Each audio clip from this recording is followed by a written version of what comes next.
Alright, hey guys, what's up? Evilzombie here. So today I wanted to talk to you about a handheld I got not too long ago, a few weeks ago. I got it all set up and I got it perfect the way I like it. Got all my games on there and I've been using it and I love it. So I want to talk to you about it, give you some comparisons, like size comparisons to other devices, and just kind of give you my thoughts and show you around it. So this is called the Anbernic RG35XXsp. Yes, I know, a long name. What's his name? TechDweeb on YouTube calls it the Flip Zizzle, and I just think that name is way better. It's a way shorter name. It has a very long name, this device, but it's very cool. It's fantastic. It has a decent hinge. I hear a lot of bad things about the Miu Flip version 1 and 2 have bad hinges. They break a lot. The Retroid Pocket Flip also had a so-so hinge. It broke a lot. But this one actually feels pretty solid, and it feels like it's very legit. It feels almost as good as the hinge from the original one, if not about the same. It feels about the same as the original SP hinge. Um, this one's also surprisingly good. This is surprisingly good build quality for a POW Kitty. This is the V90. I reviewed this before, and it's an older one, but I love this one because the batteries are swappable, and it's easy to do it without any kind of tools. I don't know, I like this one, but it's a much smaller screen size, which is still bigger than this one, but this is a nice 3.5-inch screen. So let me show you what the screen sizes look like, so you can see just kind of the comparison. This one's a 2.8-inch screen, or 2.9. It says it's a 3-inch screen, but it's not quite 3 inches. This one, I can flip it on so it'll at least show something on the screen. What? Or no, it might just be dead. I think my battery's dead. Oh. But that area that's lit, kind of highlighted, is actually the screen size. And this one, well, it's night and day. It's a much bigger screen. Yes, I've been doing different games. But I have an operating system on here called ArcoS. No, I'm not doing. I'm using Nulli on this. KNULLI. Nulli. It's a cool operating system. I've been enjoying the heck out of it. I don't know. It just feels like Emulation Station, and it has RetroArch as the back end for it. And you can have so many different systems, so many things are supported, and you can also have native support for. Oh yeah, I also can do different custom playlists, so I can set the genre for different things, and I can have all my pinball stuff. I love pinball. Oh, there it is. You can also have native Pico 8 on it, which is pretty cool, but you'd have to stretch it, otherwise you get a pretty small image. I do like Pico 8 on it. I play Pico 8 on it a lot. I love Pico 8. I'll do a whole nother video on that. The buttons themselves actually feel pretty good. Let's see. Yeah, they're a little more clicky and a little more solid feeling than the original one.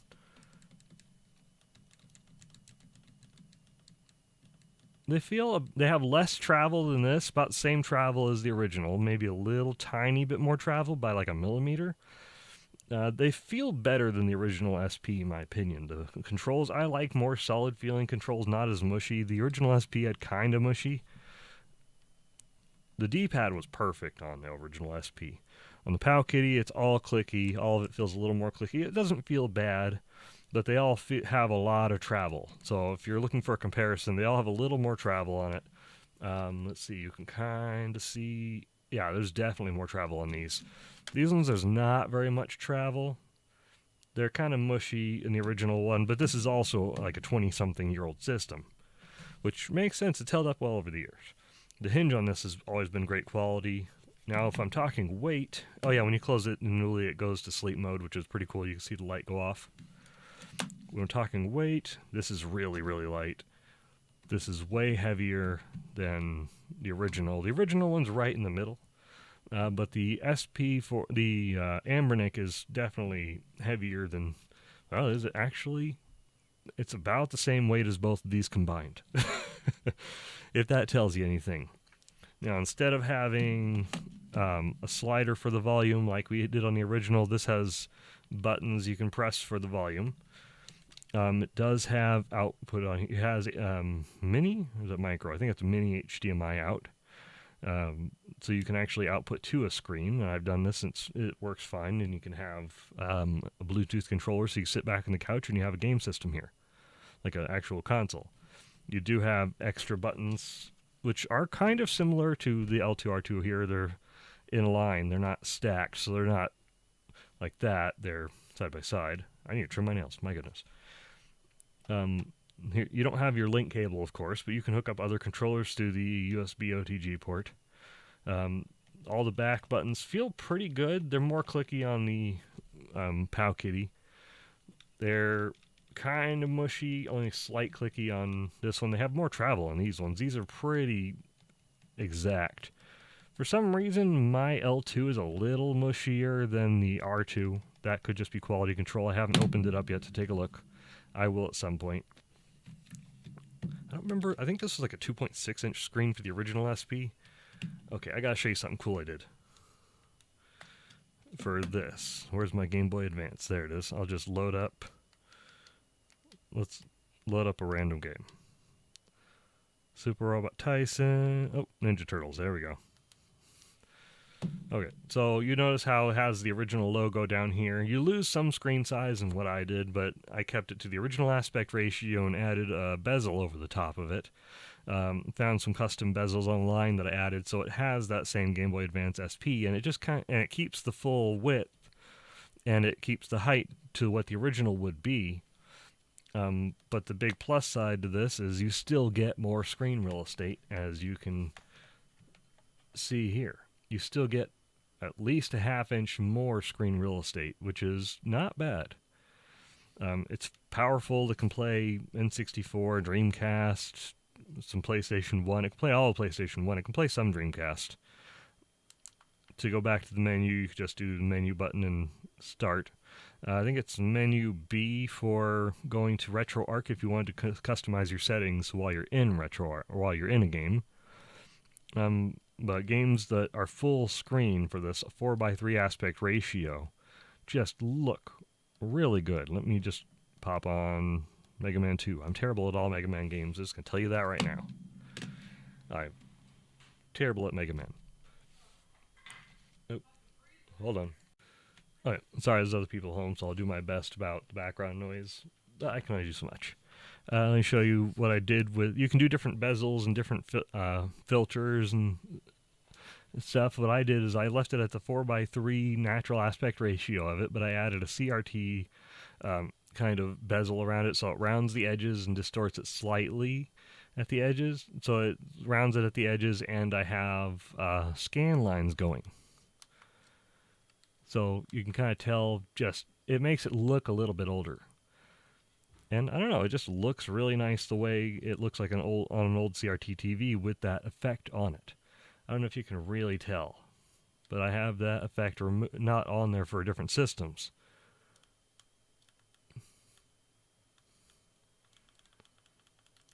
Yep, I like it. Oop. And I'm not actually going to try, really. I'm just kind of messing around. Oh, yeah, so yeah, RetroArch is down here. You can mess around with your settings, so it's menu B for RetroArch. Show you kind of what it looks like without any kind of filters on there. N64 don't have any filters. What's a good fun system? Crazy Taxi. I like Crazy Taxi. I think I got this set up correctly. I can't remember off the top. Yeah, I did. And it worked fine. Dreamcast works fine. You're not going to get amazing performance on GameCube or PS2. You're not going to run GameCube or PS2 on this. This is basically the highest you'll be able to run. Come on. You will see this eventually. But all the older games had lots of advertisements at the start. I'll just jump into arcade mode. Oh yeah. I'm used to A and B. The speaker is actually pretty good. It's not too bad. I like the speaker on it. It sounds good. It sounds better than some other handhelds I've had.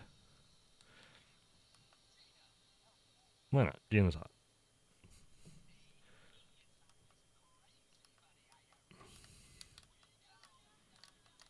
Isn't it? Oh, it's 2.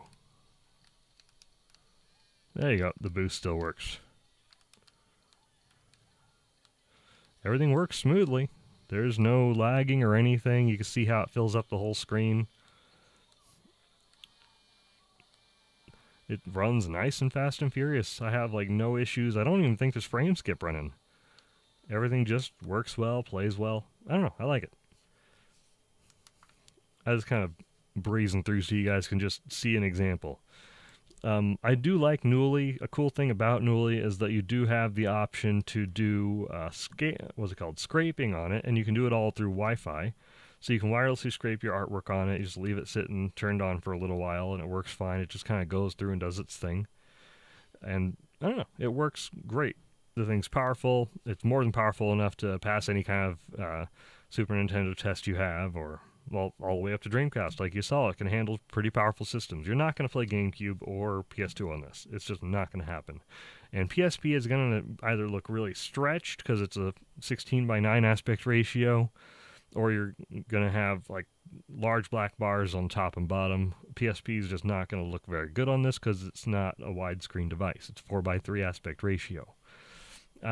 But all in all, I've enjoyed it. It's been a great handheld, and its battery lasts for a long time.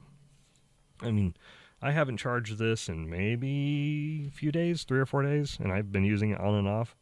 So I can get several hours, at least 6 hours of actual gameplay at the very minimum.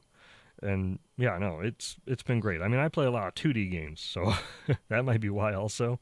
Depending on what you play, you'll probably get more or less battery life, of course. But yeah, no, I've been enjoying it. Not sponsored or anything. That's just kind of my thoughts on this device. I like it. It's pretty pocketable. It's not as pocketable as the original. It's a tiny bit thicker than it, as you can kind of see. Here, let me line it up on the front. Yeah, it's not by much. It's just a tiny bit thicker than the original one. And I have an expanded battery in this. But when you compare it to the V90, it's also thicker than the V90 by maybe 1/8 of an inch. It's a chunky boy. It's heavier, it's bigger, but the battery lasts a good amount of time, and it's more powerful. And it feels sturdy. The whole thing feels like a quality handheld, so I have no complaints with that. But yeah, I think it's like $60-something, $55 to $65 if you get it on AliExpress. It's probably like 80 or 90 on Amazon. Oh yeah, and it has an actual headphone port. Your operating system goes in, first SD card, and then you can throw the games onto the second one. After you turn it on for the first time, when you have it in your operating system, if you're doing a custom firmware like Newly, after you run it for the first time, then turn it off, then you can take out your second SD card, and it should have the proper folder layout set up for it, because in the settings you'll set it to the which SD card you want your games to be on. I don't know, it's fun. There's lots of guides. Go check out Retro Game Corps for a guide on how to get the whole thing set up. And forgive the corners of the video. It's my lens that I'm using on this camera right now, so I'll figure that out if I can. Anyways, guys, thanks for watching. See you later. Hopefully this was informative. Hopefully it was fun. I'll see you guys later. Bye.